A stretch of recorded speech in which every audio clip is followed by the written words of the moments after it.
जय भीम, नमो बुद्धाय। मी प्राध्यापक महादेव कांबळे, भारतीय संविधान जनजागृती चॅनलचे मुख्य संपादक, तसेच संविधान सैनिक संघ सामाजिक संघटना महाराष्ट्र राज्य सहसचिव। तर आज आपण या व्हिडिओच्या माध्यमातून महाराष्ट्रातीलच नव्हे तर भारत देशातील तमाम बौद्धोपासक, बौद्ध उपासिका तसेच इतर नागरिक यांना आपले आदर्श संपूर्ण विश्वाला शांतीचा, मैत्रीचा, प्रज्ञाशील करुणेचा संदेश देणारे महाकारुणीय तथागत भगवान गौतम बुद्ध यांचा जन्मदिवस अर्थात वैशाख पौर्णिमा अर्थात बुद्ध जयंती अर्थात बुद्धांचा जन्म अशा वेगवेगळ्या नावाने महाराष्ट्रामध्येच नव्हे तर संपूर्ण भारत देशामध्ये हा सण उद्याच्याला साजरा करण्यात येत आहे।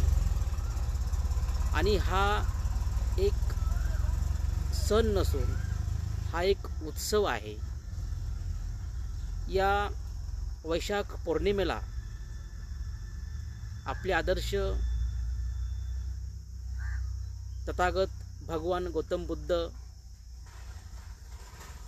यांचा जन्म, विशेष म्हणजे त्यांचा जन्म आणि त्यांना ज्ञान प्राप्त आणि त्यांचं महापरिनिर्वाण दिन याच दिवशी अर्थात वैशाखी पौर्णिमेलाच ह्या तिन्ही घटना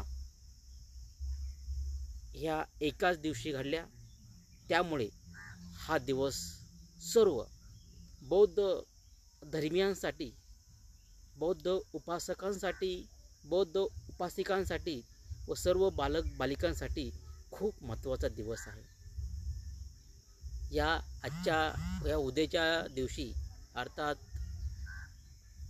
वैशाखी पौर्णिमेच्या दिवशी भारत देशात नव्हे तर जगातील 180 देशामध्ये ही बौद्ध पौर्णिमा, वैशाख पौर्णिमा, बुद्ध जयंती वेगवेगळ्या देशामध्ये, त्याच्यामध्ये थायलंड असेल, तुमचं म्यानमार असेल, तुमचं जपान असेल, तुमचं व्हिएतनाम असेल, तुमचं नेपाळ असेल, तुमचं काठमांडू असेल, तुमचं अमेरिका असेल, तुमची चीन असेल, अशा 180 देशामध्ये, मी 180 देशाचं नाव घेऊ शकत नाही, ह्या एवढ्या संपूर्ण देशामध्ये आणि भारतामध्ये अर्थात उद्या वैशाखी पौर्णिमेला आपले आदर्श तथागत भगवान गौतम बुद्ध यांची जयंती अगदी थाटामाटामध्ये वेगवेगळ्या माध्यमातून, जसं की काही ठिकाणी काही बुद्ध विहारामध्ये वंदनीय पंतजींच्या हस्ते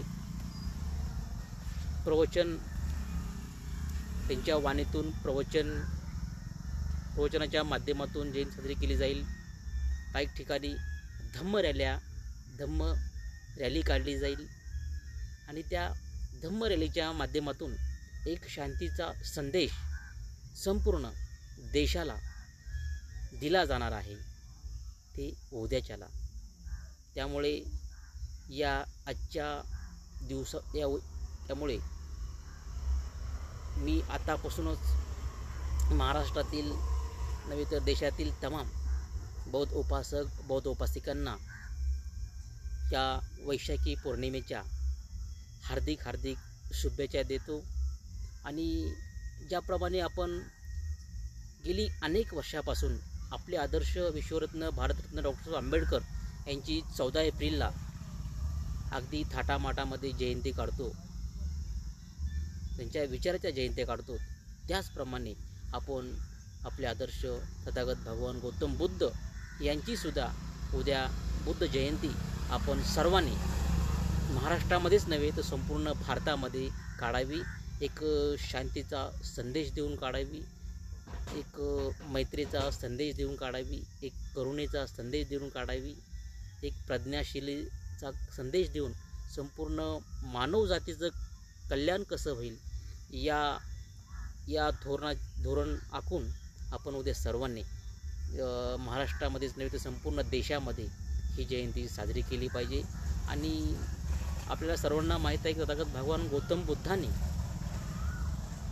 संपूर्ण मानवजातीसाठी आपल्या घराचा, आपल्या संसाराचा ग्रहत्याग केला आणि मानवजातीच्या कल्याणासाठी, मानवजातीच्या सुखासाठी, दुःखाचं निवारण करण्यासाठी त्यांनी आपलं संपूर्ण आयुष्य तपश्चर्या आणि ज्ञान ग्रहण करण्यासाठी त्यांनी घालवलं. मित्रांनो, आपण हे सुद्धा विसरता कामा नाही.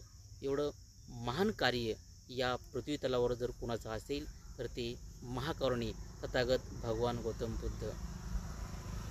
तथागत भगवान गौतम बुद्धाचा जो ग्रंथ आहे बुद्ध आणि त्याचा धम्म, ह्या आपण धम्माचं, बुद्ध आणि धम्माचं जो ग्रंथ आहे आपण सर्वांनी उद्याच्याला महाराष्ट्रातील नव्हे तर भारत देशातील प्रत्येक बौद्ध विहारामध्ये वाचन करावं आणि त्या बुद्ध आणि धम्म या ग्रंथाच्या माध्यमातून आपल्या बुद्धांचा प्रचार प्रसार झपाट्याने आपण केला पाहिजे आणि भारत आपण सर्वांनी बौद्धमय केला पाहिजे.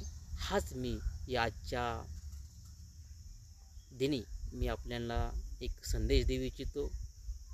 तर मला तथागत भगवान गौतम बुद्धांच्याबद्दल जेवढं बोलावं तेवढं कमीच आहे, तर आपल्या सर्वांना माहीत आहे त्यांचा इतिहास, जेवढं बोलावं तेवढं कमीच आहे. आणि बौद्ध धम्म आहे, बौद्ध जो धर्म आहे तो सर्व विज्ञानवादी धम्म आहे. तथागतांनी विज्ञानावर आधारित हा धम्म आपल्याला दिलेला आहे आणि आपण सर्वांनी ह्या धम्माचं पालन केलं पाहिजे. पालन करून ते धम्म आपल्या घरामध्ये, आपल्या मुलाबाळांमध्ये, आपल्या समाजामध्ये आणि आपल्या राज्यामध्ये, आपल्या देशामध्ये आणि आपल्या संपूर्ण जगामध्ये तो धम्माचा प्रचार प्रसार कसा होईल असा आपण सर्वांनी प्रयत्न केला पाहिजे. आणि उद्याची जी बौद्ध पौर्णिमा आहे, वैशाखी पौर्णिमा आहे, बुद्ध जयंती आहे, आपण सर्वांनी अगदी थाटामाटामध्ये साजरी करावी. आणि हे एक छोटंसं बुद्ध जयंतीचं महत्त्व, बुद्ध पौर्णिमेचं महत्त्व, वैशाखी पौर्णिमेचं महत्त्व मी आजच्या व्हिडिओच्या मधून आपल्याला सांगितलेलं आहे. तरी मी या ठिकाणी थांबतो. जय भीम, नमो बुद्धाय.